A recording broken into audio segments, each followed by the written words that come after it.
Keputusan Gubernur DKI Jakarta untuk kembali menerapkan PSBB total sempat menuai polemik. Sejumlah pihak menilai PSBB hanya akan menyengsarakan rakyat kecil, namun di sisi lain kesehatan warga harus menjadi prioritas.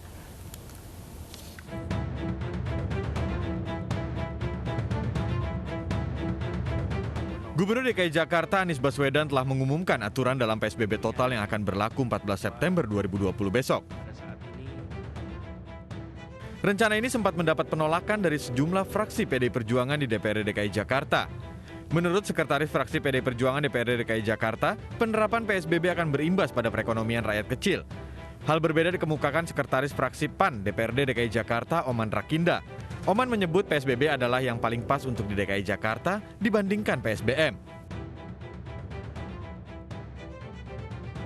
Kalau ini diberlakukan, sama saja sebagai pukulan keras bagi masyarakat DKI Jakarta, khususnya masyarakat kecil yang selama ini juga telah mengalami keterpurukan. Apalagi selama ini kita ketahui bahwa masyarakat kecil di DKI Jakarta tidak terlalu mendapatkan signifikansi suplai solusi kebijakan oleh Pemda DKI Jakarta. Apalagi hal ini, rencana ini tidak dikomunikasikan, meminta masukan dari berbagai pihak, termasuk para pemangku kepentingan di DKI Jakarta. Kami melihat di Jakarta memang lebih butuh PSBB yang seperti versi Pak Gubernur secara keseluruhan. Karena sebaran dan kepadatan penduduk di Jakarta dengan Jawa Barat berbeda. Kan ini PSBM ini muncul dalam pergubnya Jawa Barat ya, pergubnya Pak Ridwan Kamil. Jakarta itu punya beban lebih penduduk karena pada siang hari penduduk dari Jabodetabek datang ke Jakarta untuk bekerja, bentuannya lebih dan sangat padat sehingga ya memang sangat total, harus PSBB secara total.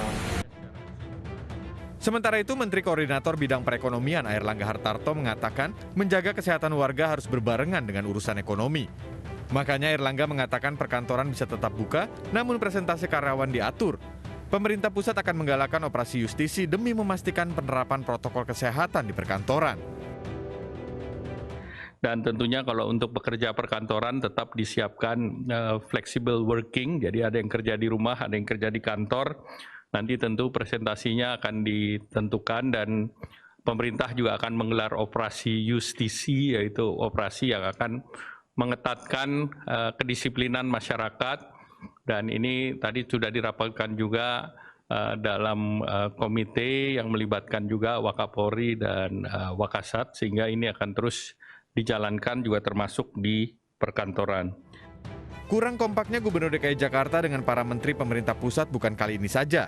Sejak awal corona di tanah air, DKI dan pusat selalu dibenturkan. Mana lebih dulu, ekonomi atau kesehatan warga? Tim Liputan iNews melaporkan.